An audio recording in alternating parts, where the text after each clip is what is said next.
Welcome, folks, to yet another episode of the Fight Plug podcast. Here we are about almost exactly 24 hours after UFC 282 wrapped up yesterday from Las Vegas, Nevada. Blachowicz versus Ankalaev in a card that, you know, at least I was kind of sleeping on going into the weekend. But it really kind of had everything for us. That was plenty of violence. The fight started off with 10 consecutive finishes to begin the card. That is crazy. I think there has been a card since we started that had something similar, where it was like 8 or 10 straight. But I just don't remember it being that violent, but that crazy violent. Just everything was just wild. Mm-hmm.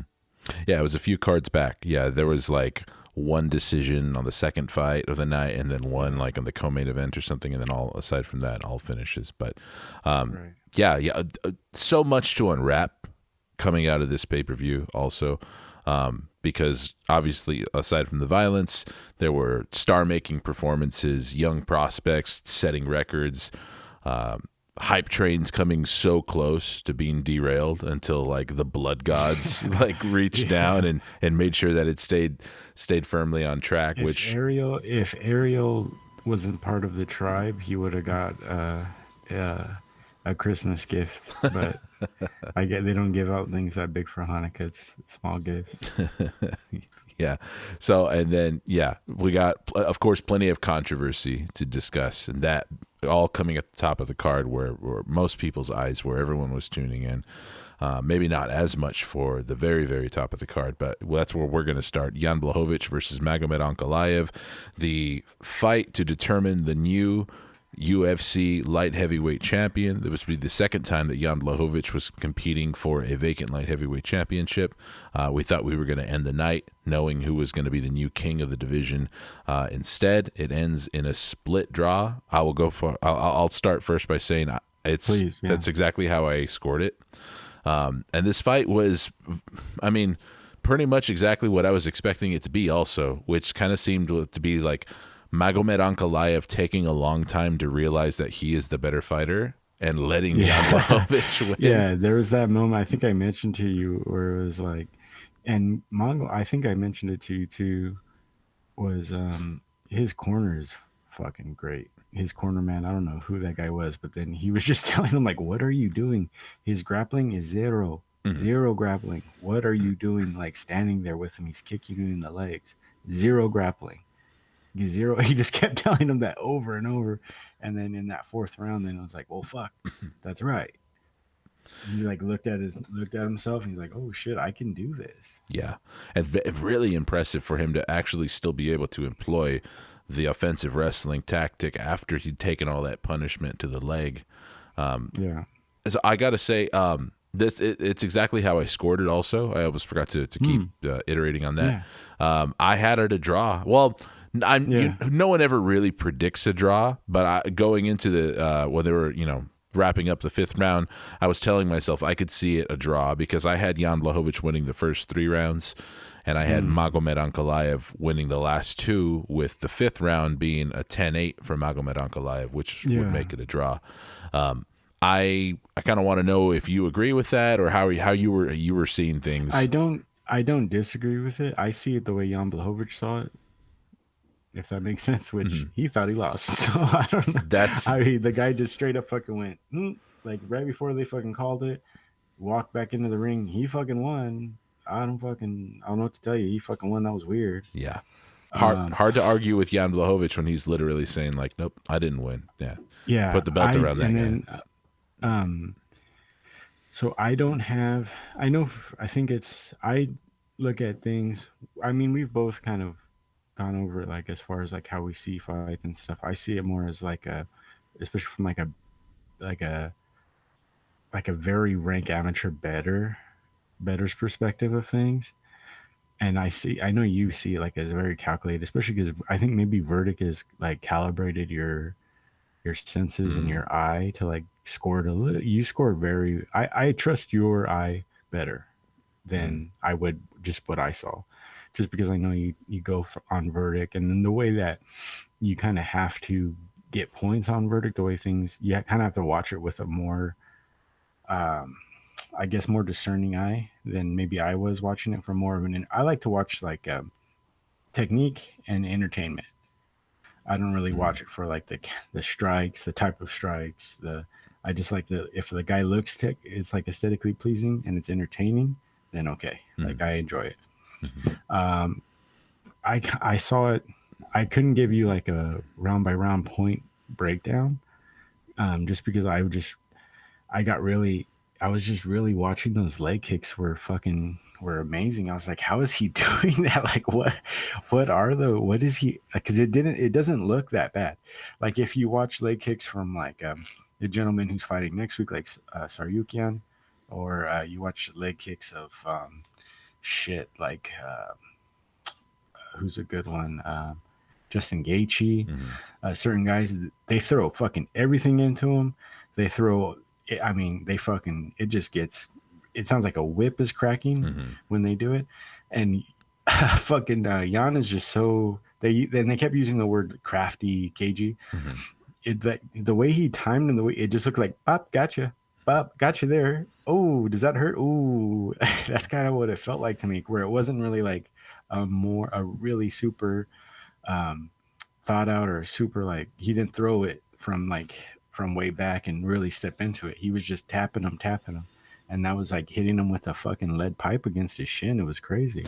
Yeah, really, really underrated leg kicker and leg kick defender, Jan Right. Blachowicz. I think that's a part of his game that I've been undervaluing as well. And I think Oh what you yeah. mentioned too, it's almost kind of like I wonder if he's probably just realized like, yo, I'm the size of like a premier MLB player or something like that. Like I'm a massive Yeah. man. Like I could let those smaller guys need to like whip their leg kicks to really put all the power into it. But I'm Jan Blachowicz, so maybe I don't need to do that. Especially if I'm getting this guy Yeah. to like kick me, like go. I think that's one thing too is I kept hearing the commentary say like, oh, he's going shin to shin. I feel like I need to rewatch those first three Yeah. rounds to do it my due I'm gonna diligence. definitely rewatch this fight. I haven't. Normally we're going on Tuesday, Wednesday night almost, Mm-hmm.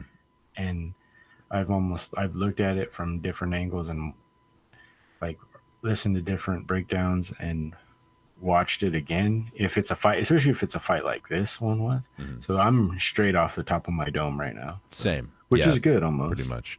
But um, you're not the first person I've heard say that they were giving it to Magomed Yeah. Ankalaev, and clearly those last two rounds were definitively Magomed's. So I those just first go three, off of what the guy he fought said. I don't know if the guy he fought said, and it was so funny how he tried to walk it back with Joe. Oh, because Joe's like, so you agree? So I saw the way you acted. uh-huh. You said he won. I don't know. My head, oh man, my head is just, you know how it is. And it's like, nah, dude, you're fucking over here clapping and pointing and saying, which is, it's nice. I mean, he's class. Yeah, Both of those guys are straight. Say what you want. That is fucking class. And the way Dana's treating this whole situation is fucking disgusting. Because he had two super classy, amazing ambassadors for the sport. Um, it's super technical. Um, he should be glad that there's guys like this in the light heavyweight division. Because without these two guys, what the fuck do you? I mean, what do you really have? and it's neither What of does their he really have? fault. I mean, just Yeah, a week ago they were only supposed to be expected to go 3 rounds. These are big yeah, boys. These are light heavyweights, and for him to just be like, "Oh yeah, I zoned out after in the third round," it's like, well, yeah, dude, like dude. they added 2 more rounds, and I'm sure they didn't add any more money to their pay either. Hell Uh, no, hell no. It's like, hey boys, well, yeah, you got to carry this now. Thanks, yeah, appreciate that. Don't fuck it up, huh? yeah, and they also can't control that. The fight ended in a split draw. Um, a split draw is one of the I think the rarest type of draw Yeah, that you can get. I know I've heard that. I'm gonna sound like a casual bitch, but I was like, a split draw. Hmm. What? Like I just didn't. It didn't hit the ear right. It just sounded really weird. Yeah, That was a very like record scratch. What the fuck? And especially coming off the fight that had just happened. I was like, oh great, like here we go. And for me, I was like already thinking, well, damn, that's these Russian motherfuckers are just getting getting wild with it. You know what I mean? They fucking really know how to like they really know how to do it. So it's going to be the gold standard for what. And also one thing, just mid fight, like in the middle of the fight, like towards the end of the fight, especially, I was like, dang. So like every now and then you kind of some nation takes over a certain sport Mm. and then everyone adjusts to it and then starts to do it that way and then it kind of moves. And I was like, dang, like you right now, like Chinese weightlifting, like Mm. the Chinese weightlifters are insane, and everyone is just like trying to do everything that Chinese Olympic weightlifters do. Iranian wrestling, Mm. everyone's like, what do they do in Iran? How do they do that? Mm. French soccer. So now it's like, whoa, fuck. Russian MMA, like what the fuck are they doing over there? How do we employ that? Mm. What do we do to get that? Let's get our And so I wrists was like, back, boys.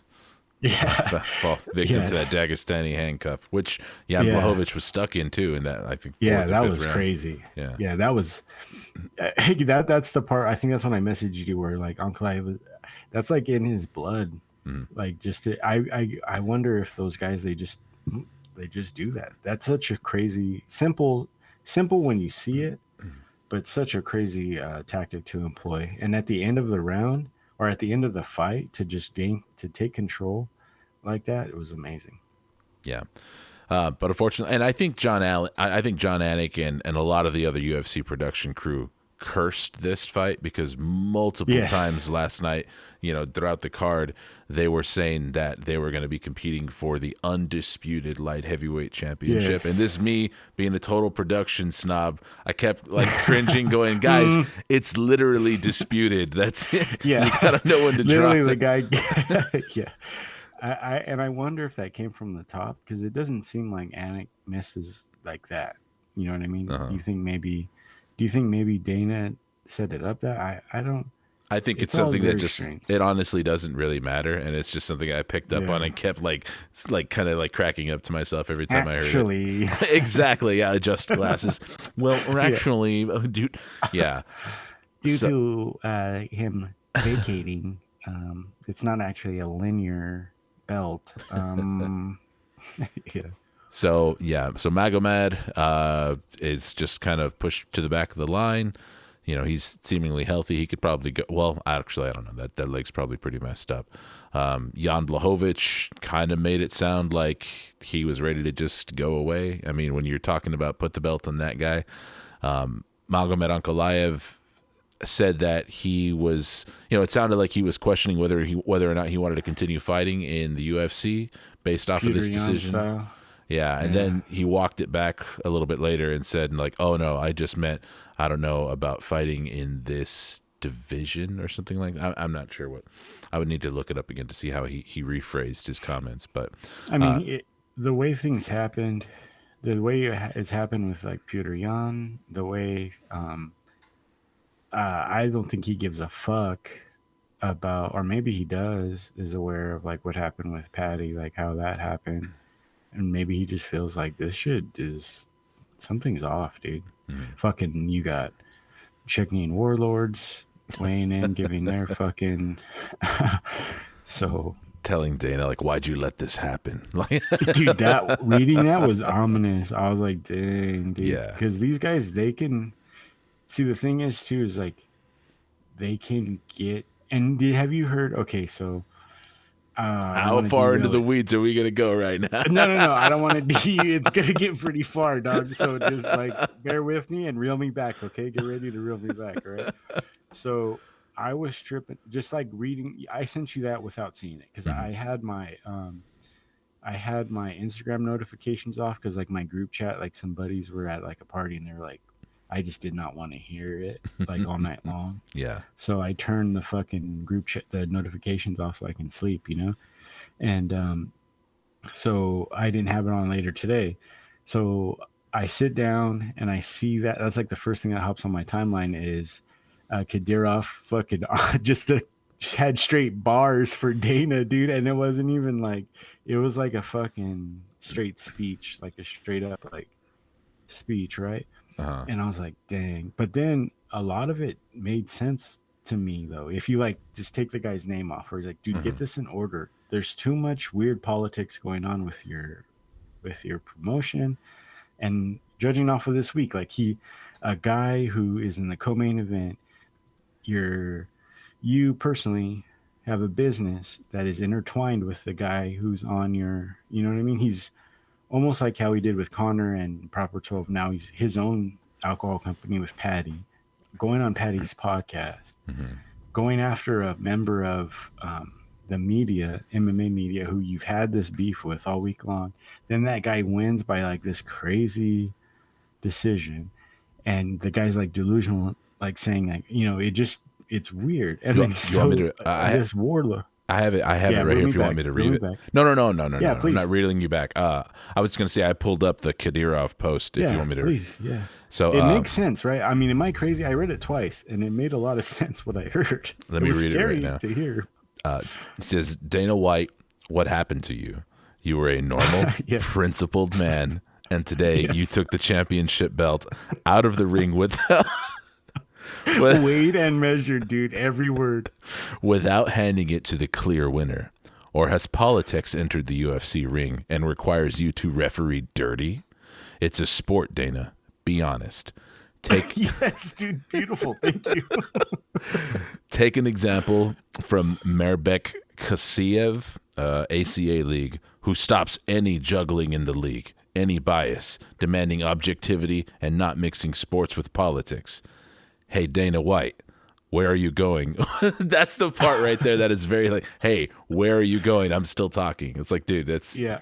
well, Turn around and look me in the face. save the face of the league, your own face. Admit your mistake. Give the belt to the real winner and apologize for this show. Save your league's reputation. And yeah, Kadyrov went go off. Kadyrov. Dude, wow, man. And like I know you've made and no, none of this is like vouching for this gentleman No, at not all. at all. So, but yeah, please. Um, what was weird to me also, I had this also weird juxtaposition um, of like perspective because like they had a recent like diplomacy bullshit with the WNBA player who got traded for a warlord who Mm. was selling like arms and the merchant of death and all this stuff. And so then I watched, yes, I watched because I was like, dude, that picture of him looks crazy. Him getting off the plane, like the way he was strapped and like his face and everything. I was like, dude, what? We're sending a WNBA player for this guy? Like, what? Like, I'm glad she's home. Should not have been in jail. Should not have been in jail for that reason for Mhm. that long. Hell Yeah. yeah, she should have been home. Yeah. That being said, you've been there. You Mhm. know the law. Come on, young lady. Like let's figure this out here. And then it's like, hey, what are we doing giving this guy over there? We don't have anyone else. Like meet in the middle, you know what I mean? And like this guy's offenses are insane. But anyways, dude, going off like literally almost like a classroom full of men from America over like decades have died tracking this guy down. And then we finally got him. Those people's families, you know what I'm saying, are Yeah. probably like, dude, at least we got him. And Yes. they're like, well, he's going home. And they're like, he's going home. He killed my dad. For, And they're like, well, why is he going? Who, well, did we get something good? for No, Eric Brittany Griner. Andre. Yeah. Yeah, dude. And I'm just like, whoa, man. Like, okay, that's just weird. You know what I Mhm. mean? That's just very weird. Mhm. But so then I listened to it on Russia Times interview with him. It's all No, casual. dude, RT, dude, It's RT's yeah. sick, dude. It's just I've never. Don't, It is. It's just I don't never lie hear to me, anyone dude. refer to it Don't give as me that Russia laugh, dude. Times. Dude, RT, dude. Go on. RT's fucking. I'm The not. goat, I'm dude. not We even got some real criticizing it. motherfuckers over there. But it's just most people say RT, and you're like RT, Russia yeah. Times, and I was like, oh shit, that is what Yeah. it means. Yeah, that is what it is. His interview on there was just so well worded, and I was just like, and then because it basically like it rang true to me, and we're in the weeds as fuck now, but me and you, we live in the Central Valley of California. It's real, like real salt of the earth motherfuckers. I'm Mhm. very proud of where we live because a lot of the shit we do here propels our country helps our country out a lot and worldwide. A Hmm. lot of the things that people that I know do off the work off our backs, Yes. whether it's people that I know and grow up with, people who have come here from other countries, however they want to do it. I'm not here to, you know what I'm saying? So we're all like-minded, normal people. And I feel like the propaganda machine. Damn, I'm way off, dude. But I'm just tripping, dude, because I'm like, this Chechen warlord basically summarized my thoughts. Uh-huh. And then the Merchant of Death went farther and said what I couldn't say. And he was saying it like, they're losing their Christian values. They're overly propagandized. Their food is poisoned. Uh-huh. And it's just like, he's like, they're separated by race. They Hmm. just can't get over race. And it's just like, dude, what? These fucking evil motherfuckers are like weighed and measured and just saying things the right way. And I'm like, what is going on, The dude? man has a well-paid speechwriter who he Oh, woke definitely. up in the middle of Yes. the night and said, "I need you to type up a He's message to poking Dana White." them. Yeah. He's poking them with an ivory fucking tip cane and just smoking some crazy fucking. But yeah, dude, that just Dana's got to. It's just so crazy. I feel with especially with this James Krause thing with Which he was also the very defensive about when he was questioned yes, in the post fight. Yeah. disgusting. Yeah. He's a fucking degenerate gambler and is just straight in bed with these offshore gambling sites, just as in bed as you can be. Sleeping on the wet spot. He's that far in bed. The way that I don't really, we said what we said about Ariel, Mhm. but you can't treat he's Ariel's a decent guy. He's not a fucking he's not like, trying to derail your, and so this is what happens. And that's fucking straight up karma, because it was as amazing of a card as you can get up to these last two fights. And because he lets things get so political with Patty and everything else, it happened this way, and it fucking made him look stupid. And Mhm. you have warlords making him fucking look stupid. Yeah. So it's like, you're an idiot, dude. You're Yeah. dumb. You played yourself, Dana.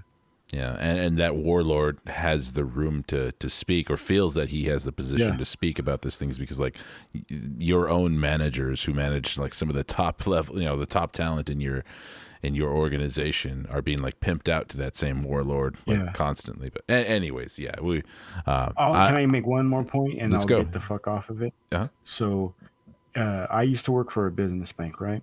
Like I would just mention where we live in this area, some crazy businesses that fucking run the world. Mm.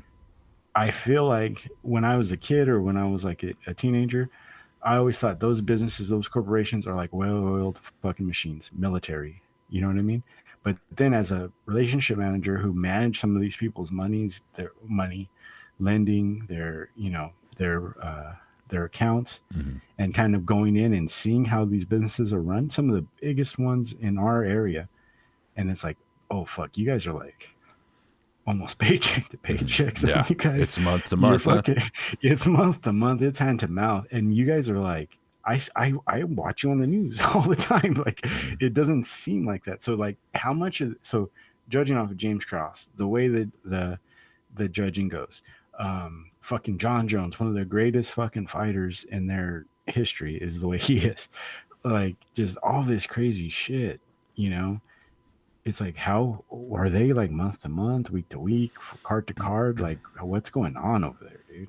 I will be very, very curious, like how much, because Dana obviously no sold it when the media asked him, what he, because he hadn't openly spoke about the James Krause thing, Yeah, in a federal while. fucking prison. Yeah. Calm down, dude. And of course, he's going to pretend like wasn't worried about it at all, has nothing to do with us. Fuck you for even asking.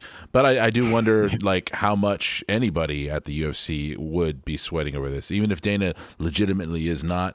How much are his lawyers saying, like, Dana, you should be, There's probably a piano swinging over their head, dude. Mm.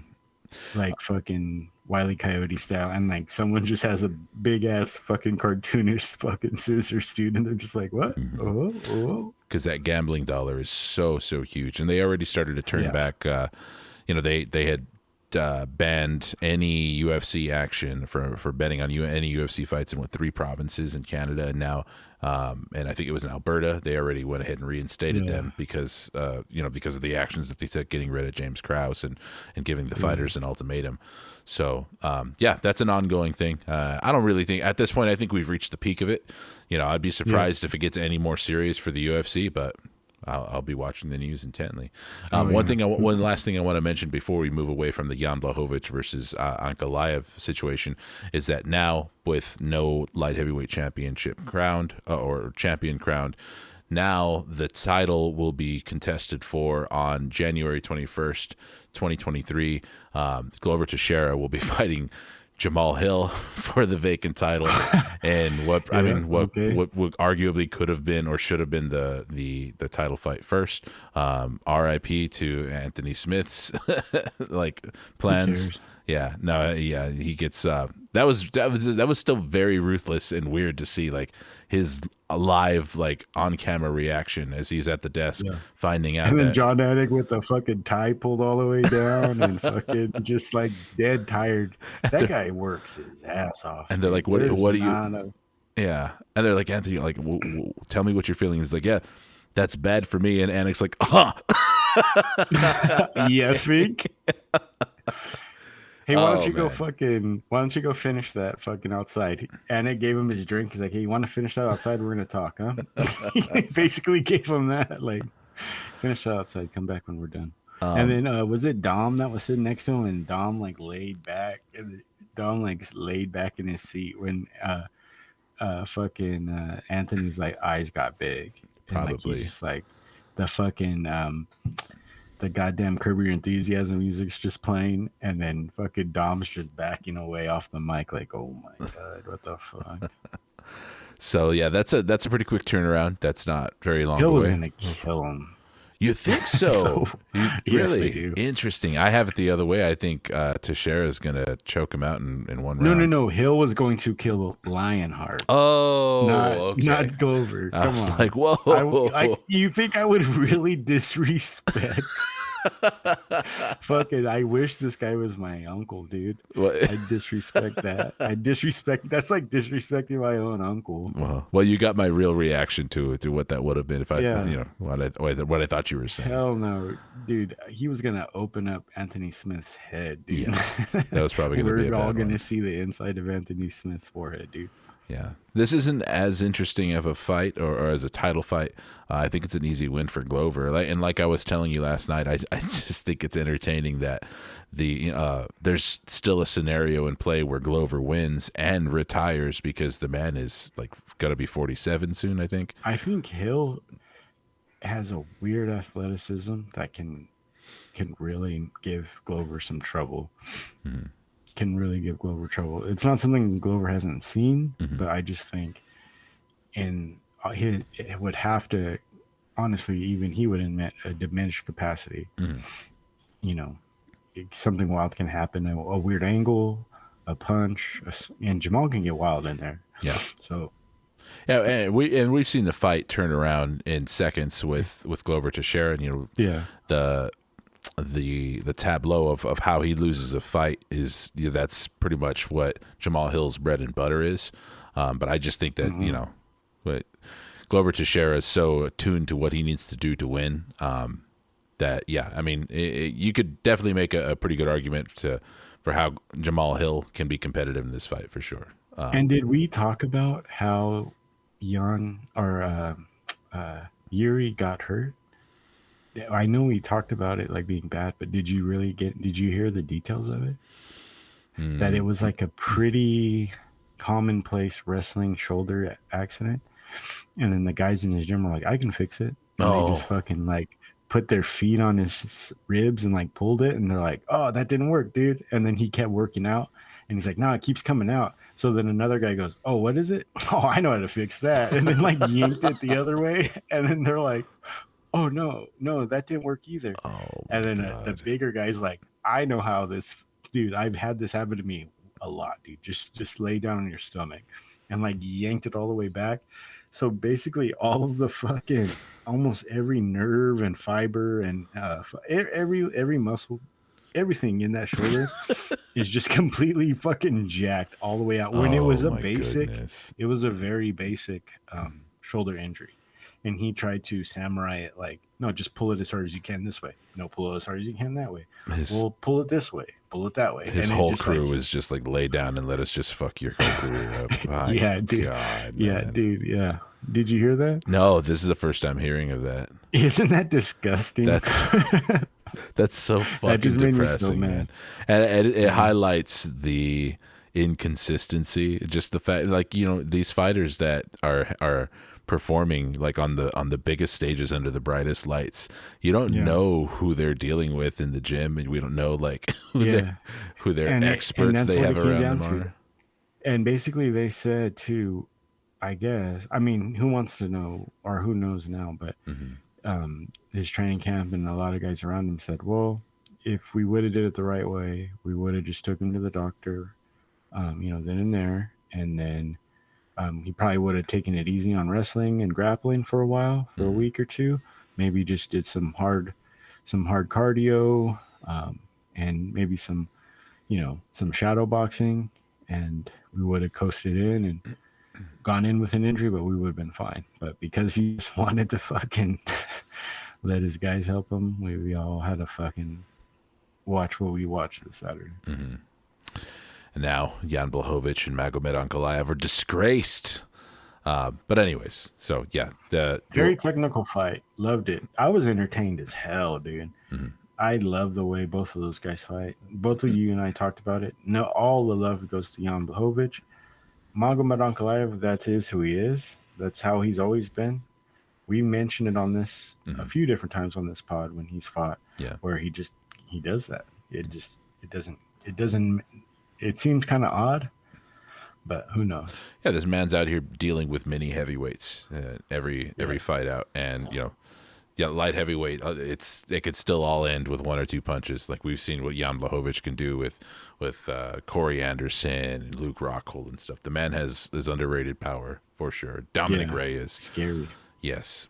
Let's move on to this co-main event where Paddy Pimblett got his well-earned unanimous decision over Jared Gordon. Paddy the fight of the night. Paddy the Baddy, just complete dominance from pillar to post. Wasn't giving Jared Gordon any room to breathe. Looked like Jared Gordon was the guy who they brought in off the street. Are you talking about drug addict, drug-addled, loser-ass Jared Gordon? Is that who you're talking about? Because that's all I remember hearing. Jared Gordon getting the shakes when he sees the snuff. No, I just obviously. Drug addict's like putting his fucking ibuprofen under the desk when he sees fucking Jared Gordon walking out.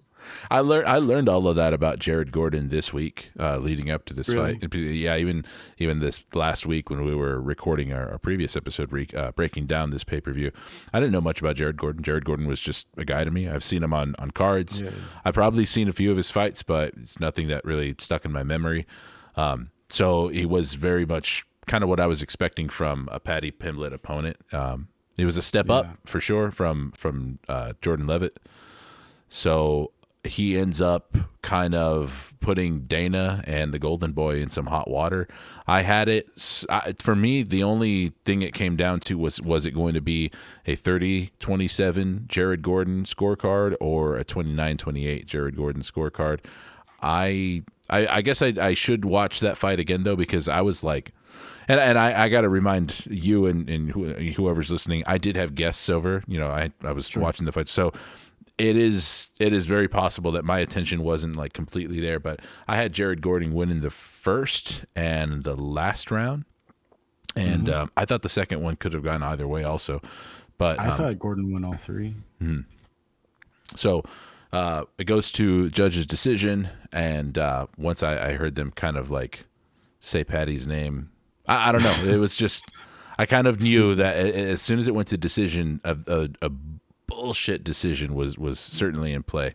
That's got to be rigged, right? Come on, dude. Well, just with all the shit that happened this week, the judge who scored it for Paddy Pimblett was also, and was it?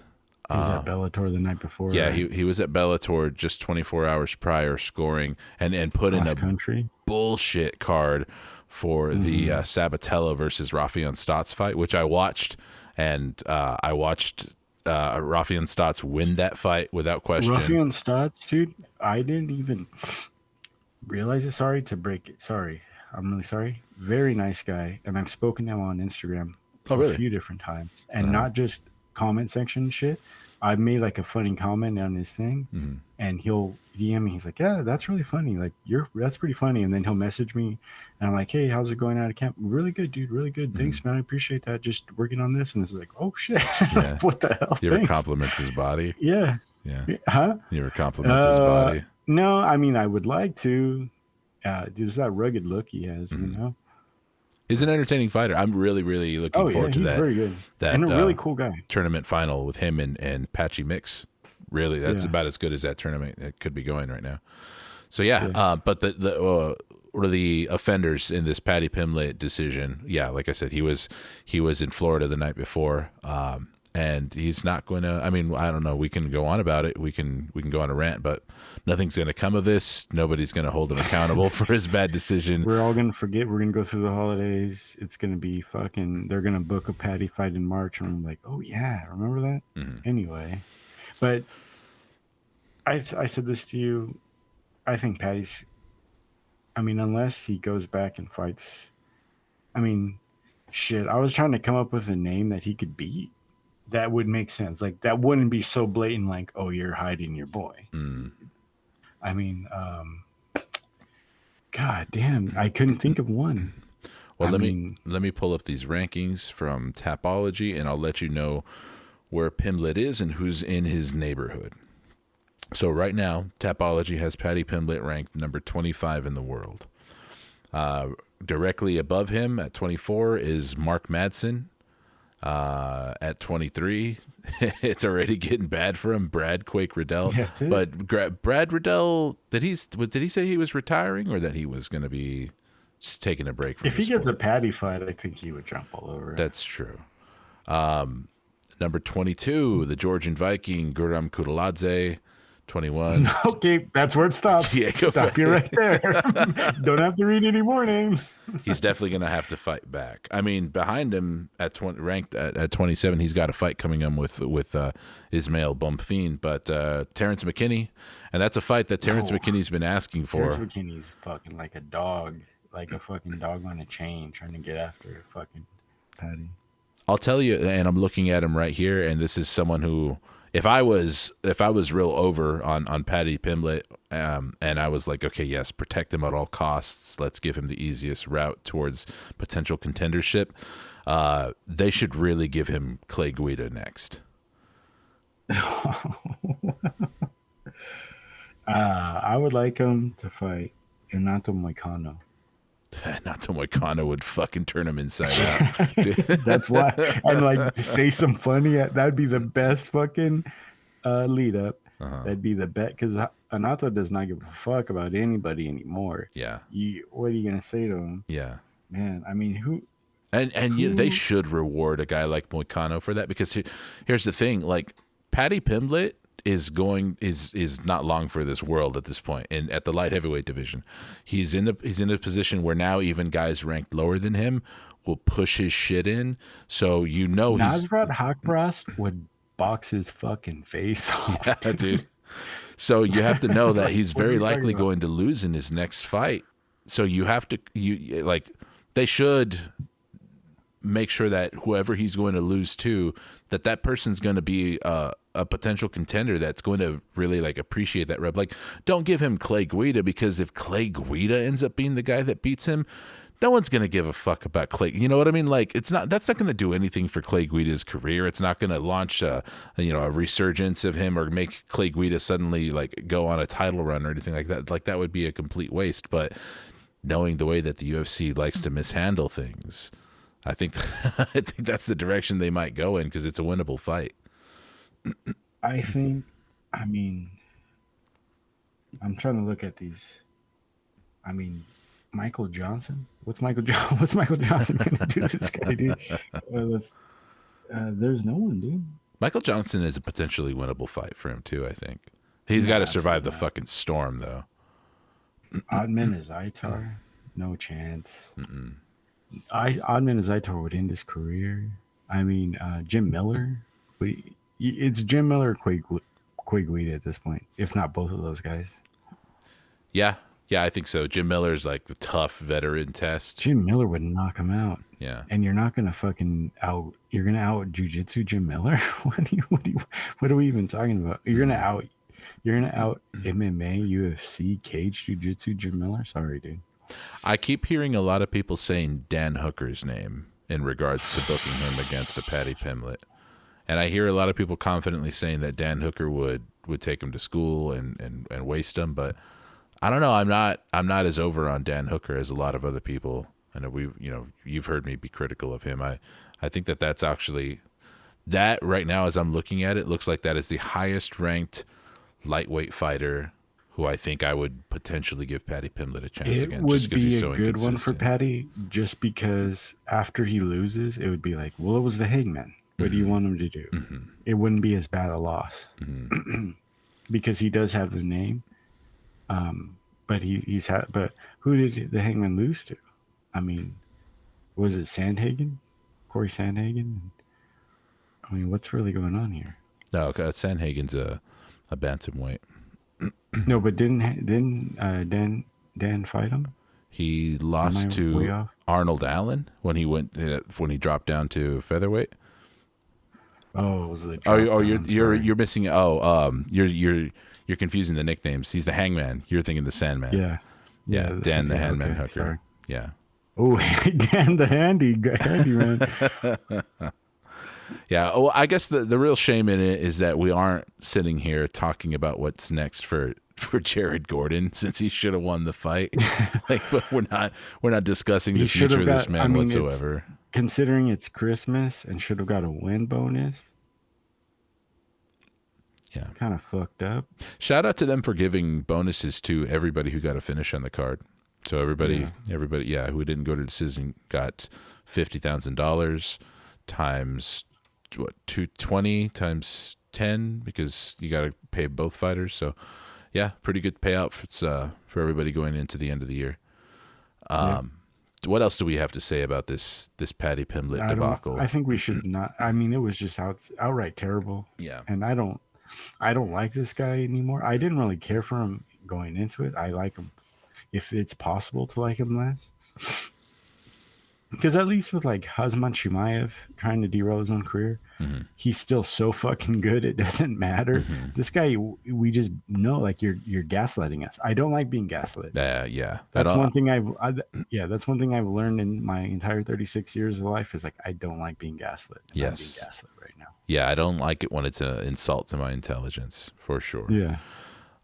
So, anyways, that train's going to keep going. Hopefully, he fights someone like a Jalen Turner or something, and because I don't even think that Paddy Pimblett will hurt very much from a loss. Like we might sit here and say like, oh, the hype train's derailed and celebrate his downfall or whatever, but he's going to sell like coming off of a loss that we would expect from any top lightweight in this division. He's going to be just fine. He's going to sell plenty of pay-per-views the next time out. NPCs? How I know that it's rigged is all the NPCs in the fucking stadium that they're putting like the camera just randomly got wearing a Paddy wig and a Howlerhead shirt. There's like, how do you get that fucking? Yes, those How were do you get plants. that combo. Those people were planted, and there was definitely a guy early on in the card, probably partway through the card. I think I saw him when I was watching the Jairzinho Rosenstruck versus Chris Dawkins knockout.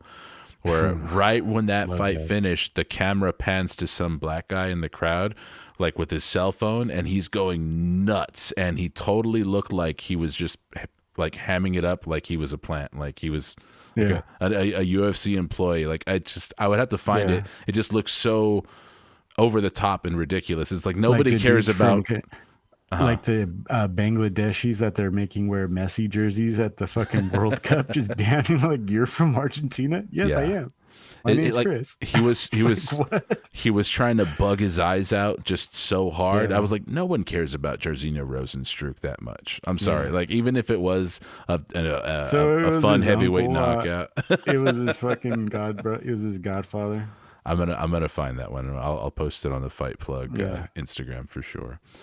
All right, let's keep going down this card. Santiago Ponzinibbio puts the finishing touches on Alex Morono, and it takes almost 3 rounds to do it. He gets it done literally halfway, 2 minutes and 29 seconds of the third round. Alex Morono looked good for a guy who was coming in on short notice. I think he filled in on like 5 days notice, less than a week. And Alex Moran's coach, or Morono's coaches and cornermen are good. I was listening to them yelling at him in the middle of the fight, like, "No, you're," and then he's like, "Stop circling away." And then John Anik was basically going off of what Morono's corner was saying, and like trying to pass it off as his own idea because he's like, "Stop circling into the counter, stop, sir, yes, stop." And that's so like he was. It's kind of funny, like. As a father, like I have kids who played like youth soccer, and like they'll listen to you when you're yelling from the sideline, like go to the left, to the right, stop right there, and like that's what it sounded like to me. He's like, okay, stop circling from the counter, straight ahead, hands up, your head's fucking back. Like he was listening. A lot of times you hear that shit. Those guys don't really listen. He was listening to everything his corner was fucking. Was it Saif Saud? Was that who it was? For which fight? What? For Morono, I think it was Saud. Saif Saud, I think was his cornerman. Oh, I don't know recall. if that's who was yelling. And that guy's busy as hell, huh? That guy's like, it's like I see that guy every Saturday with at least 2 to 3 fighters. Yeah, he's earning his paycheck for sure. Yeah. It was a night of comebacks for sure. Like this is one that stuck out to me because going into this fight, I think I had Morono up 2, but I would definitely have to rewatch it. He's winning. But Santiago Ponzinibbio, he gets back on the in the win column, and I can't really say I'm ready to matchmake for him necessarily going forward. But let me see, how old is Ponzinibbio now? I don't remember if we talked about that. 36, right? Yeah, 36. And props to him. I don't know if there was an extra fire lit in him because he's very open about the fact that like. He was almost late to his official weigh-in because he was watching the World Cup. He must be excited being a big Argentina guy. Yeah. Let's see. Yeah, good for him, man. Dricus du Plessis versus Darren Till. I think this is the one that had the most surprising shifts in momentum for me. Yeah, because at the first round, when it was coming out, I was like, "Oh wow, this is more dominant than Dricus than I was expecting him to be." But it was the way that I thought this fight was going, and in round 2, we saw like the reemergence of like old school Darren Till, like actually finding success in the stand up, being really really sharp with his hands, counters, throwing those straight punches like straight down the barrel, and Dricus. It just happens every fight of his. He looks worn out. Like by the second round, he looks like he's ready to gas out and he has nothing left. And then in round 3, Darren Till just kind of dies. He hit Darren Till with like 150 fucking unanswered shots. That's what it seemed like. And they should have stopped it at some point because it was just like a joke. That was like a something you'd see on South Park or Family Guy where it's just like boom, boom, boom, boom, boom, just getting hit over and over again. And I made the joke to you where it's like the only defense he put up was like giving the ref the thumbs up, like, nah, dude, I'm cool, I'm not dead. I'm cool. And then the ref goes, okay. That was the only thing that was keeping the fight going was that he was talking to the ref like, it's cool, dude. I got this. Yeah. And it's like if Dricus had put him in a more defenseless position, the ref almost would have to stop that, but it's just because Darren Till was in a not like completely compromised position where he still could have worked if he had the skill or the wherewithal to. Like if he was in a crucifix and answered less unanswered shots, they would have had to have stopped the fight. Because I think you're right. I know Israel. I think Mike was counting live. He said it was at least 60 unanswered shots in that first round. Yeah, that's not right, dude. You can't. Yeah, and they were very hard shots. It wasn't like tap tap tap. There were some fucking really hard fucking shots. Yeah. Yeah, that was Drakus trying to empty the tank and get that finish and get that early finish too. Because at that point, you still don't know, like, that you don't know. Drakus doesn't know that at the end of the night, Dana's going to give a bonus to everybody who got a finish that night. And he had a lot to compete with for that entire night. So he, if he's going to be fighting for that bonus, he's definitely trying to get Darren Till out of there. Just saw the Eric Andre thing you sent in the chat. That is fucking hilarious. I was dying when I saw that, dude. Darren Till, not quite coming out and saying this is it, but saying that he wants to step away from the sport for a little bit, enjoy the holidays with his family, and be back. Another later. delusional ass Dana quote where he's like, "I think he looks great. I mean, he's in there with Driggers. What's he supposed to do? That was fight of the night. He looks great. He's ready to go." So what? You're the president of this company? Just pretending. Yeah. He's just pretending he lives in a world where Darren Till isn't like. I can't imagine. I was like, you're the CEO of one of the, and you supposedly run one of the deepest rosters in combat sports in the world. I mean, and you're dead straight looking people in their face and telling them that, like, no, Darren Till look fine. He's good. And we'll see him in there again. I mean, he was just in the fight of the night. Mm-hmm. And then he said that he blamed Jared Gordon for taking the third round off. Oh my god. So it's Gordon's own fault. So fucking stupid, dude. What is this, dude? What is this? Yeah, let's pretend Darren Till's not 1-5 since 2018 and you're still putting him on main cards, like. And then outside of the Kelvin Gastelum fight, any other win, it just doesn't make any sense now. Mm-hmm. I mean, Stephen Thompson, what was that? Who cares? All right, let's ball wash Ilya. yeah, okay. Let's get to. We knew where this was coming. Yeah, we both had to eat a little bit of crow on this one for sure. But I plenty of people were with Bryce Mitchell here, and I don't think that was wrong because the game plan or the strategy that Bryce Mitchell brings into the cage and the skills that he has, we just didn't really know that Ilya had it to go with him for, and certainly, Ilya could certainly change the dynamic of who's a better grappler when you crack Bryce Mitchell as hard as Ilya did. Suddenly, it's gonna change the look of any fight, because from the first flurry that they exchanged, where Ilya landed cleaner than I thought on him. I had to do the Weasel like replay to see that, like, oh no, he definitely cracked Bryce in that first exchange. And from that point on, Bryce was like, holy shit, I have never been hit by anything like that. And from then on, it was all one-way traffic for Ilya Topuria, man.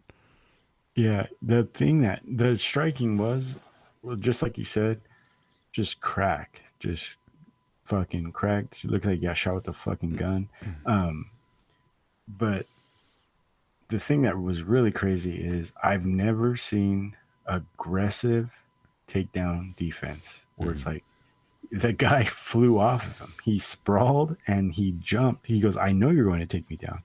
I know that shit just hurt you. I know I just fucking hurt you. Yeah. You're going to do what you think is going to work for you in this fight. And check this shit out. And he fucking threw him halfway across the cage. He's like, you're not doing this. Yeah. You're not doing this. And I think they mentioned, I think DC had mentioned in the fight when Bryce actually did get the takedown, DC, and I'll take DC's judgment over anyone's in this case, is he said, I think the first few sprawls where Ilya saw how easy it was for him, he stopped respecting Bryce Mitchell being able to take him down, and Bryce got him when he couldn't really like, he wasn't thinking about it. Yeah. He got lucky. He's like, if he had any respect for his takedowns, he wouldn't have got taken down. And I was like, ooh, that stings, but it's true. Yeah. Every time he sprawled the shit out of him, you could almost see it. It's like, oh, you're not as good of a grappler as I thought you were, or you certainly can't take me down in open space. Maybe try that up against the cage guy. But yeah, man, I was telling my guests I was like, this is the main event of the night for me. This is like the Yeah. most important fight for me. Everyone shut the fuck up, please. Yeah, and I even told him, I was like, if the white guy can't get the other guy down, then it's going to be a problem for him.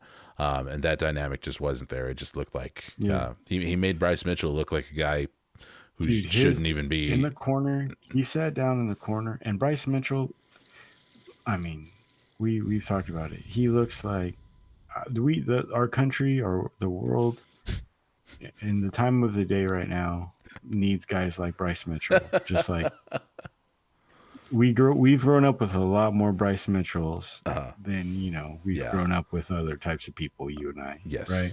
Yeah. Those guys are really fucking cool, dude. I got about 5 or 6 Bryce Mitchells in my phone, and I'll call him right now, and I'm like, "Hey, Donnie, I need a fucking ride, dog. I'll be right there, brother.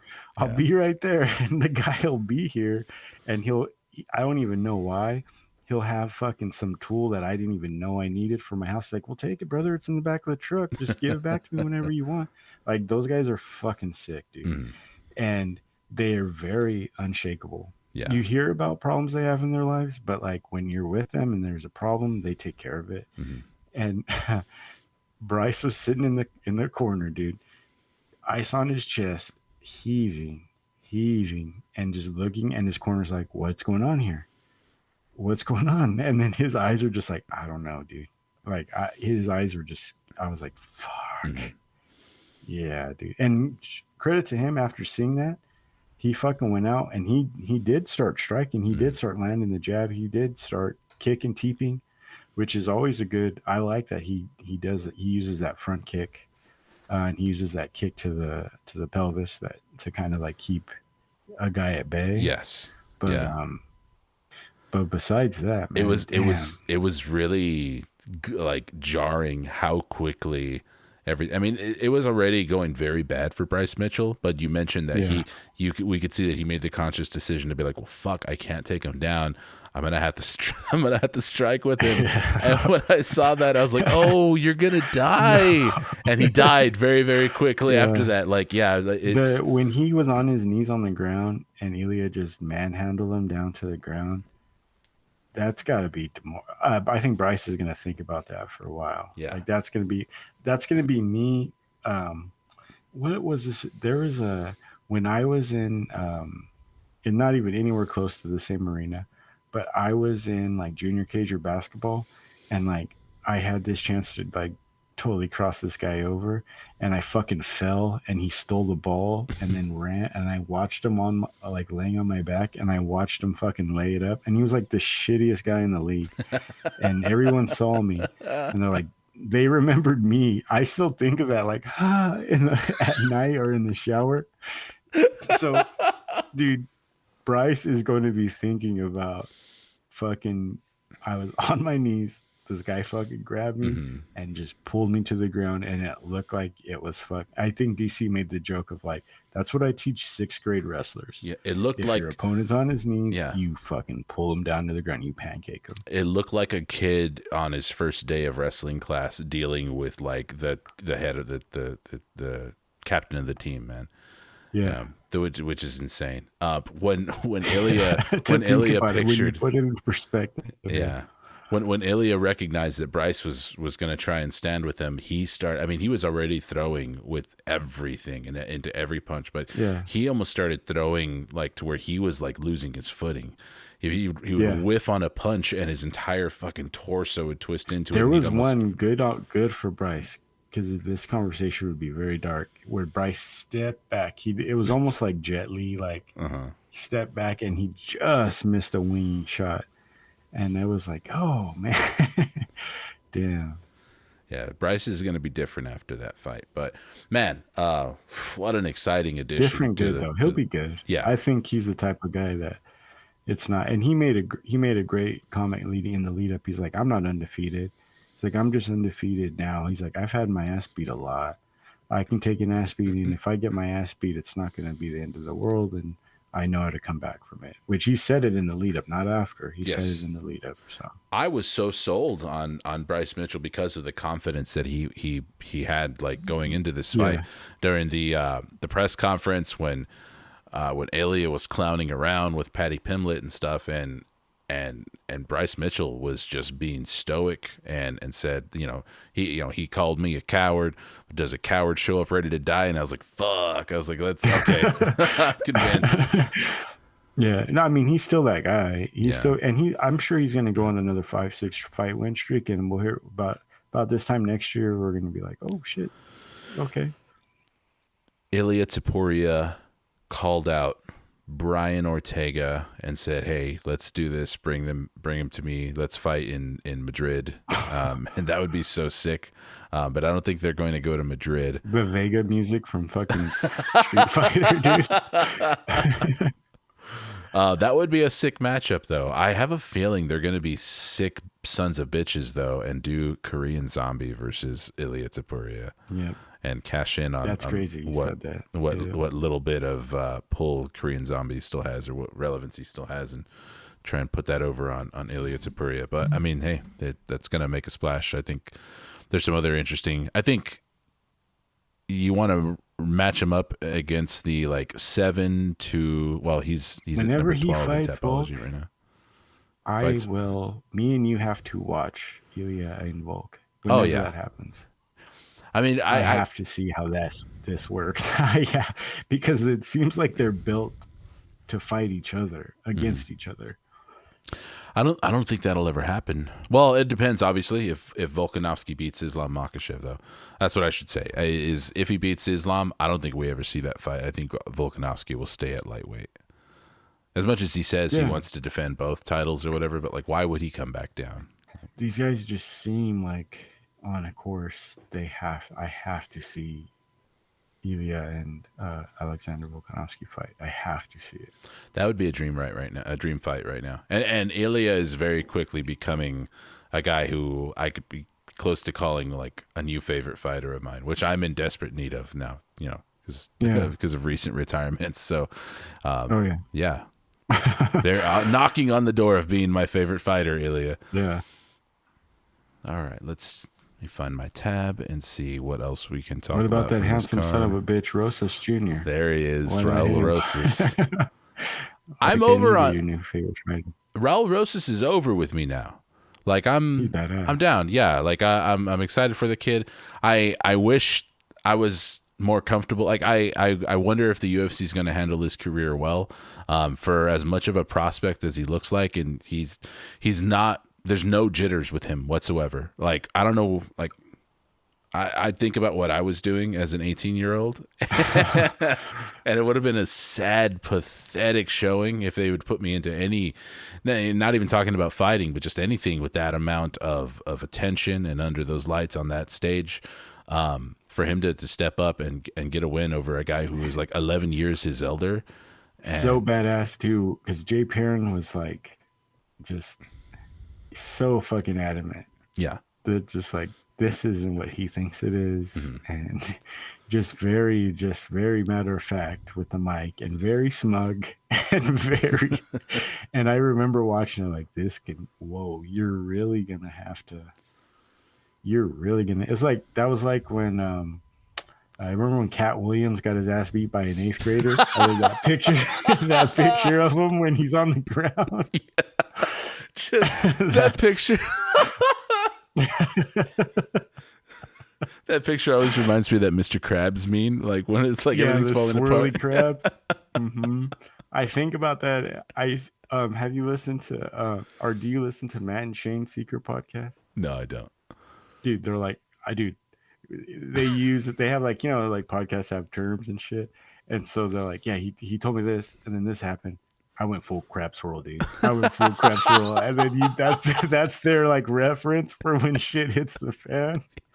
And he's dude, shit got crab swirling on me, dog. And then I fucking didn't know what the fuck was going on, because they do shrooms a lot. So they'll be okay. I went to Dave and Buster's and I was on shrooms. Shit got crab swirled, dude. I started crab swirling at Dave and Buster's, and I was dang. Anyway, well, for whatever reason, but dude, that's exactly what I was thinking. How can I put this? I always think how can I put this into meme? And I was Cat Williams getting his ass beat by an 8th grader, and then that picture of him where the background's just all fucking blurred and distorted, and it's just him looking down what the fuck just happened? I haven't seen that picture in so long, and it's like burned into my memory. I could see the Yeah, panic dude. in his face. No, Yeah, dude. and it's not even a look of like, oh shit, I'm getting my ass beat by an eighth grader. It's that look of like you're looking up and you see that somebody is recording it. Yeah. It's immortalized. Yeah. And then I think I mentioned it to you. They're like doing the like hand raise and he's dancing and like, yeah, yeah, yeah. Everybody look at him pointing. And I'm like, don't do that now. Oh yeah, Don't do that now. Leave. yeah. Leave. He ate his crow real quick, and as soon as Yeah. as Raul Rosas got the win, he was like, yes, man, you're the guy who was just trying to sell the fight. And it's like, it's all right, man. This guy's age was selling the fight already. And then Rosas was like, Dana brought me here so I can take out the fucking trash. So whoa. So like you had one guy with like so far to the left with fucking Perrin, and then you had Rosas pulling out the like 80s fucking action movie fucking giant clap that damn fucking lines like I just brought here to take out the fucking trash. What So it's like you gotta wonder too, like what it feels like in retrospect too, or as you're Jay Perrin like making the walk back to backstage, and you're hearing that this 18-year-old just kicked your ass so that he could buy his mom a minivan. yeah, and then you're walking down the hallway and his buddies are like wearing cookie sweaters and fucking like gangster SpongeBob fucking shirts. And they're just like, good job, bro. They're like shaking his hand, smoking shitty fucking carts. Jesus Christ, dude. Yeah, That's no, gonna be terrible. I think to frame this in a in some good positive light, which is it's all positive though. It was a good win for him, and like I was saying, whatever concerns I have aside, I think it's also really cool that like Raul Rosas is going to be a recognizable face to a new demographic.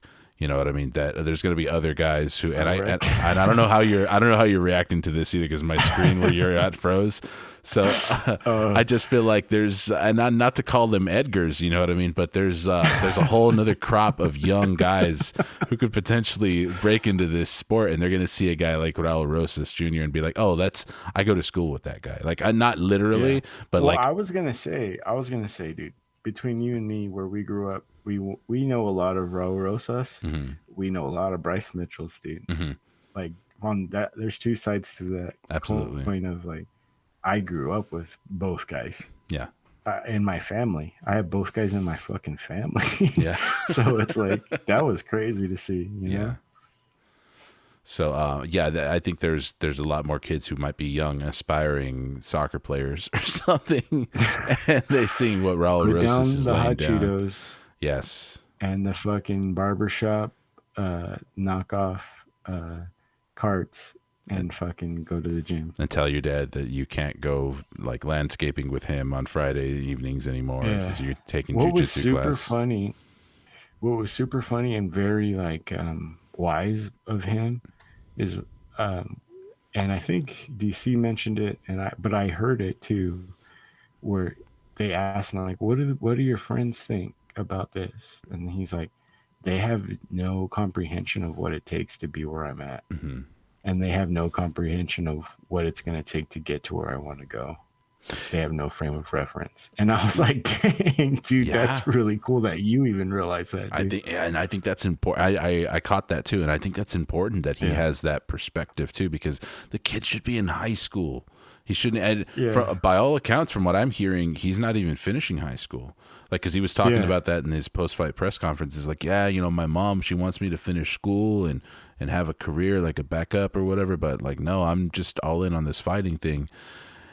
And I can't say that he's wrong to do that. Yeah, he'll have his opportunities later, but because he's already made enough of a If splash. he was my son, I'd say, hey, dude, if you feel like it's holding you back, we can always go back to high school. Yes, I know, guy. I fuck, dude.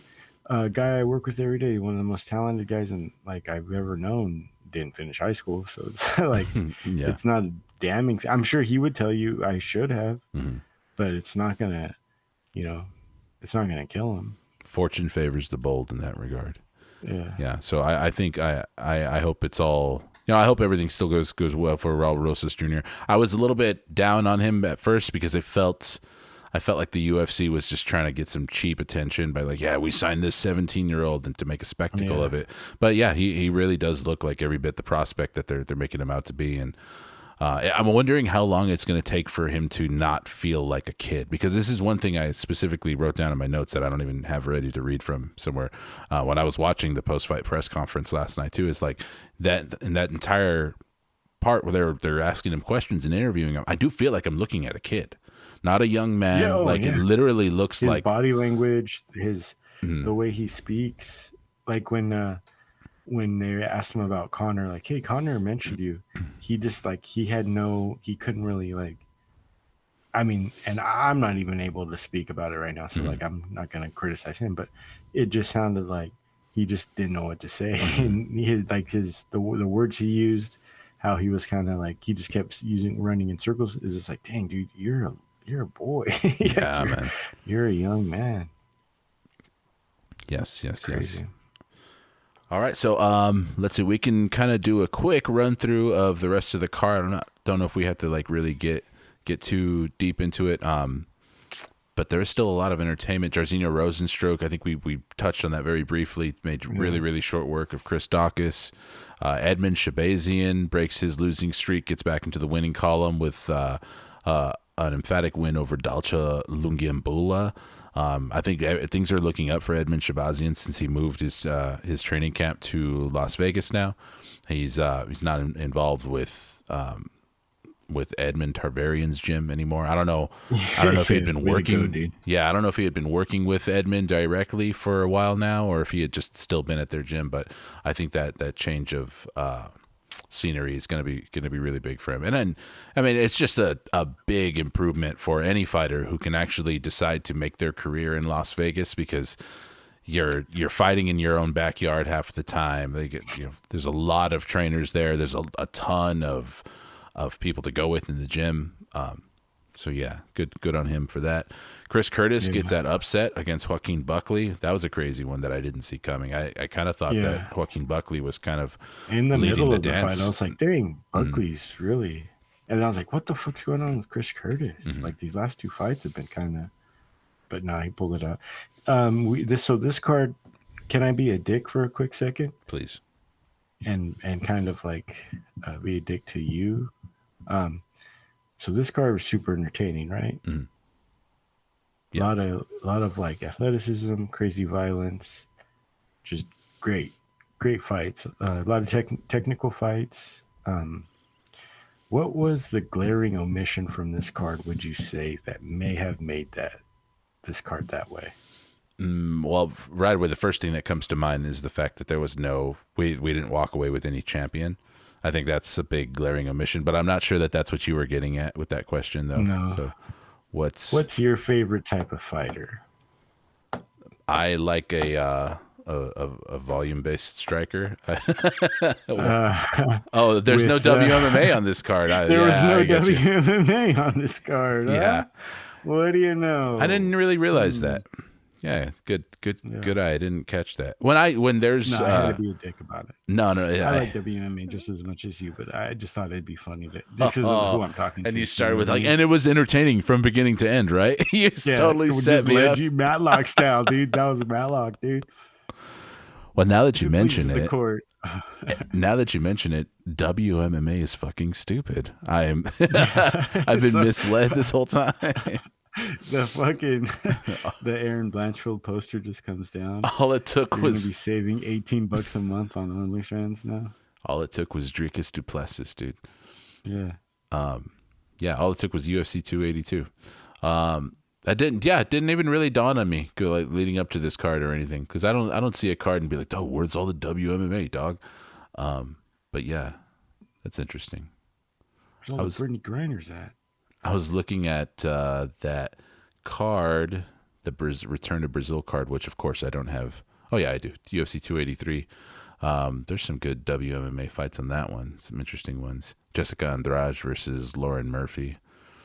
And Josiane Nunes versus Zara Faim. I'm not actually familiar with Zara Faim, and I can't tell if it's supposed to be Farron or Faim. But anyways, yeah, I didn't watch the first two fights of this past Saturday's Me card neither. for UFC Crazy that we 282. did. Yep, me neither. So Sorry. I saw the Billy Q. I started from Billy Q and then went.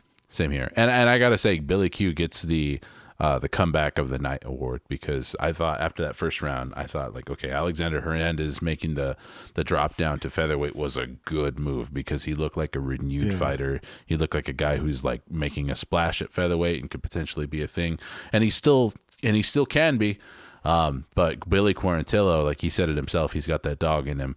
And more great corner work. They were firing him up, letting him know he needed to go out there and get it done. Some good corner work this weekend. I like to see that. Fantastic work all around.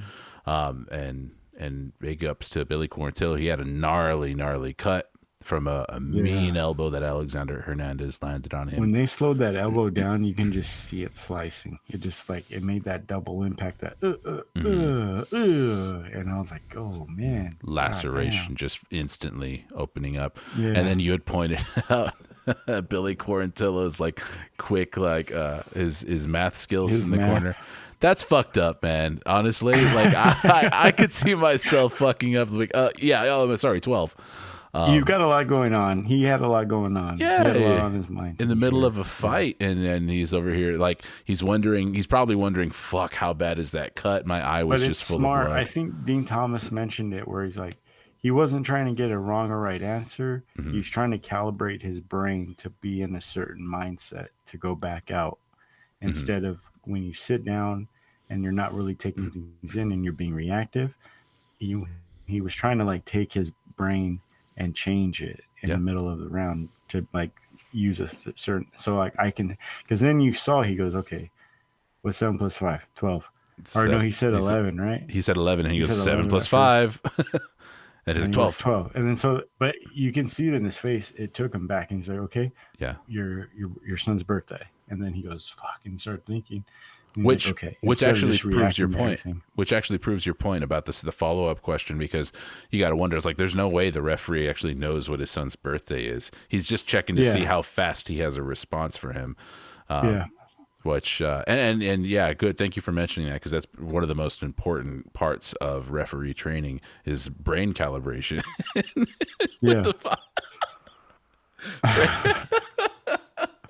They got to recalibrate the fighters' brains, dude.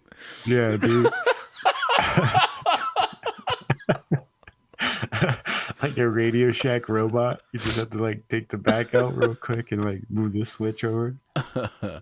Oh man, let me see. Where do we have? I wanted to pull up the next card, and since we're all pretty Arman much Tsarukyan. That's all we. That's all. That's all I give a fuck about. Oh man, Jared Cannonier versus Sean Strickland. I don't intend to. Well. If it's not the middleweights, fucking yeah. Oh man, the two stupidest cocksuckers on the fucking in that whole fucking division. I couldn't be less enthused for any main event than Jared Cannonier versus Sean Strickland, man. And they're the number 4 and number 5 ranked middleweights in the division. That's like, as far as like main event rankings, like that's pretty respectable. I can't even complain about that, but yeah, this is going to be a bad main event. I am so disinterested in it. The co-main event is the main event, really. Arman Tsarukyan versus Demiris Magulov, like you said. I am all over that fight, man. That's a banger. I feel sad because I want Armin to like just go on this legendary ass run, but they just keep giving him. He's like, it's like we talk about memes where it's like he's like God's hungriest boy, dude. Like, why do you keep challenging me? Because you're my hungriest boy. Some other really intriguing matchups. This is one that we talked about even before it was booked, and it's so good. And I think it's really smart of them to open up the main card with this one. It's technically the second fight of the main card, but the Drew Dober versus Bobby Green, that's going to be my like, hey, don't miss it. Which you almost don't need to be like, oh, this is my don't miss it fight of the night, because it's on the main card. People probably aren't going to miss it, but that's an entertaining one. Yep. Jake Matthews versus Matt Semmelsberger. Another fun one. I've been looking forward to seeing Jake Matthews get back in action. Julian Marquez, I'm wondering what pivot he's making because I believe he is a James Krause trained fighter. So he'll be going into this one having to make some. That's going to be an interesting storyline as it goes on. Yeah, Is definitely. like what these guys do for training. Yeah.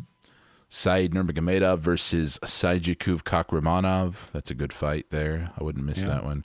And a really, really good flyweight fight. The second fight of the night, David Dvorak versus Manel Kopp. Oh yeah. Number 10 ranked David Dvorak versus number 8 ranked Manel Kopp. So that's really, really, really highly skilled affair that you're going to be having there for flyweight at the beginning of the card. Not a bad card. Not like no real like headline grabbing names on it. Alex Caceres versus Julian Erosa. That's a good one. I'm pretty over on Alex Caceres. Mike's got me pretty into Alex Caceres. Bruce Leroy, dude's been around Bruce forever. Leroy. I did. I watched. That was I think that was one of the last seasons I watched of Tough. Mm-hmm. Yeah. Okay, And well, then crazy as Brian Battle, crazy looking Brian Battle. yes. All right, well, let's get a prediction for this Jared Cannonier versus Sean Strickland fight. I'll take Cannonier. I'll take Cannonier. This is a tough one for me, man. I believe we picked Cannonier against Adesanya. It's hard when Surely, you could give a fuck less, dude. yeah, like certainly I should believe that Jared Cannonier has what it takes to beat Sean Strickland, but it's one of those deals like, do I trust him to do it? Yeah. I've been burned before, but I'll still go with Jared Cannonier here. He's coming off of, but I was gonna say he's coming off of that loss, and he probably wants to make it right and make a statement. But then so is Sean Strickland. He's coming off that embarrassing loss to Poatan, and which he's since said that if he fought him again, he would do the exact same thing. Yeah, please. So I'll go with Jared Cannonier on this one. Yeah. Sean Strickland seems like he doesn't really know. Sean Strickland seems like he figured out how to be a headline grabber, like semi clout chaser, or just like to be no, I don't even want to say a clout chaser because it's not like he's like wants fame and clout or whatever, but he knows how to post things and say things that'll push people's buttons and get attention, which is good for him.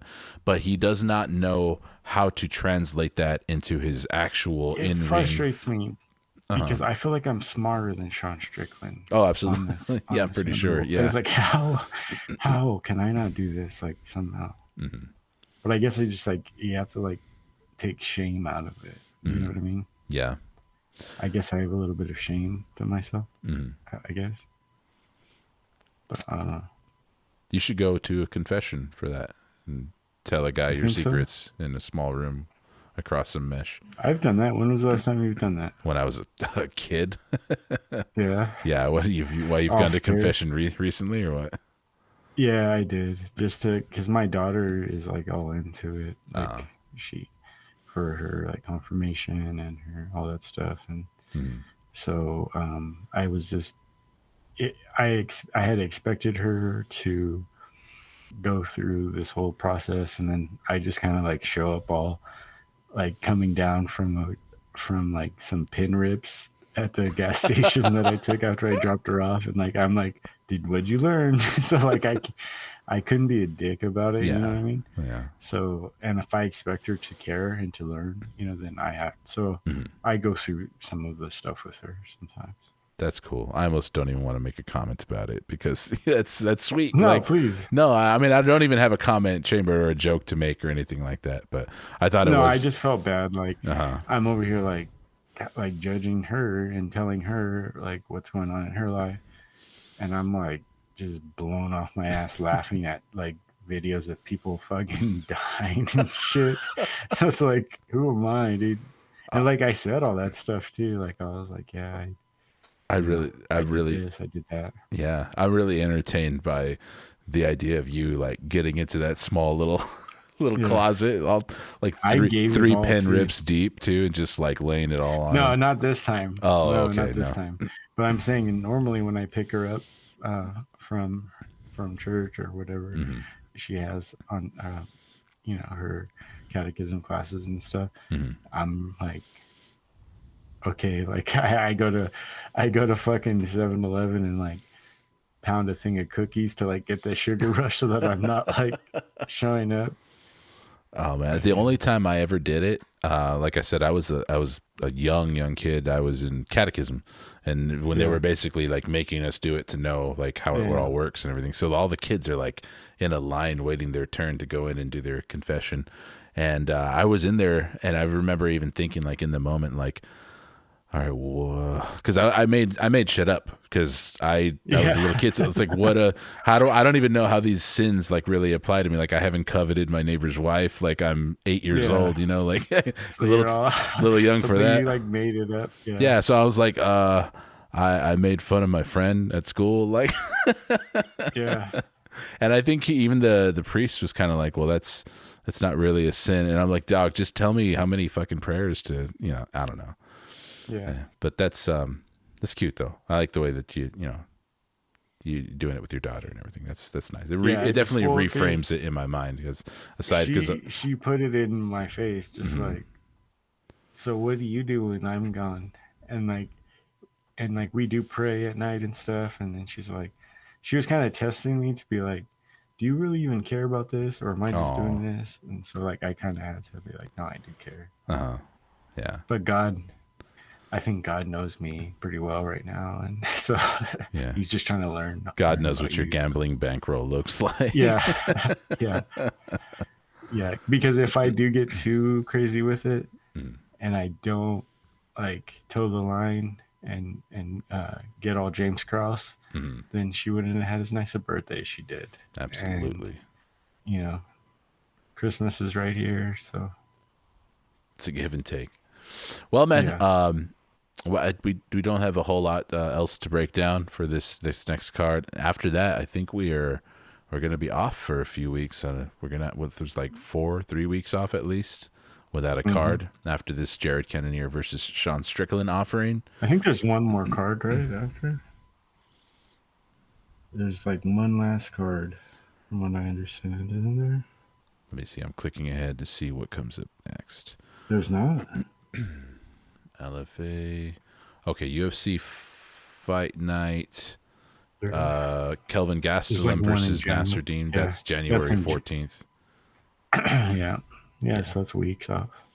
So sometime between now and before that card, we will pop up with our special year-end award show episode, which we have still not done any preparation for at all. But we'll, No, I mean I have by watching, like I'll click on YouTube like 2022 yeah, knockouts of the year or 2022, you know. I've done exactly the same thing because really it's Yeah. part of the process first is just going back and remembering. It's like, oh, that fight did happen Yeah. this year because by now, I mean, and I really should just like open up go through our past episodes and like actually listen to them because we have been doing this almost exactly a year now. So that's a good resource for sure. But I've definitely needed to refresh my memory and go back and kind of like get an idea for, Yeah. especially for some of these other categories that we're going with too, that we've kind of floated out there, like comeback fighter of the year and stuff like that. So yeah, Yeah. should be fun. We'll get on that, and we'll be active on social media or Instagram and remind you guys before that episode is coming up so that you can tune into that. Until then, thank you for joining us again. Thank you all for a wonderful year, all 18 of you who subscribed to us this year, and Yeah. hopefully we could double that number next year and keep going. It's Get to infinite growth, 36. man. Absolutely. Yeah. It's been fun, Yeah. This Brandon. might sound stupid, dude, but um so I noticed on, and like this is like boomer of me to say, but and I don't I maybe I should have waited for the outro Oh, to go. we'll see. Yeah. I'm So like, we'll see if we should have so waited. no no, so like this whenever I like hashtag stuff on Twitter, like I see it gets more like, well obviously, it gets a lot more like it gets a lot more like interactions or at least traffic. Can you on YouTube, can we hashtag shit? I believe there's a hashtag system, but Yeah. somewhere in the in the note, not the notes, but it basically says somewhere like hashtags don't actually work the same way that they work in. Or it's not. It's okay. not. It's not actually wondered. hashtags. It's keywords. It's not the same. It's not like an actual like the pound symbol or hashtag symbol. Which yeah, we really sound like boomers now. Yeah. But yeah, it's not exactly the same way on YouTube. It's much more about when people comment and interact with your comment section. Because I remember I just started Instagram. Like I just got it. And this was like in 2013, maybe 2012. And so like I had posted a post of me and my daughter, and like no one liked it. And I was like, what the hell? So like the next day I put hashtag cats and I got like 91 likes. So I was like, dude, we should just put hashtag cats Spamming the system from day on one. Fight Plug. Yeah. Yeah. Well, where I originally got hashtag Cannonier. And it'd just be like, whoa, what? Well, where I originally got that message, I think it's something where like YouTube will tell you, because the very first time for our very first episode, possibly our second, but one of those first ones, when I was uploading the video and I was going through and adding relevant keywords, of course, I was like UFC fights, Conor McGregor, Conor McGregor. Mystic Mac, like, and we weren't even talking about Conor, and I was just like, I must have put like 50 of them down, and then I think I saw the little pop up on YouTube that was like, hey, by the way, so you know, none of this shit is gonna magically give you a bunch of views or anything. Yeah, I don't remember what the language was, but yeah, for YouTube, for Instagram, I should definitely add hashtags. Because there used to be an app too on Instagram where it would just generate like the top hashtags for that day, and then you can post them on you can like make them a comment, and then you just like copy paste them, and then you would get like hella fucking likes, and then you just delete it. That's for those guys who are really doing the work. That's those guys managing OnlyFans accounts for chicks and stuff. That's where the real money is. That's where I gotta do all my side work, man. Yeah, the bots. Hey, baby, I'm alone tonight, or like whatever it is, like in those comments. Yeah. Why do you spend so much time in the bathroom after you see my story? Yeah, lady, this is a comment about the queen dying. Like, what are we doing here? All right, folks. Thank you for being with us for this episode. We hope that you're entertained. Like, comment, subscribe. If you like the music on the way out, that is Macondo.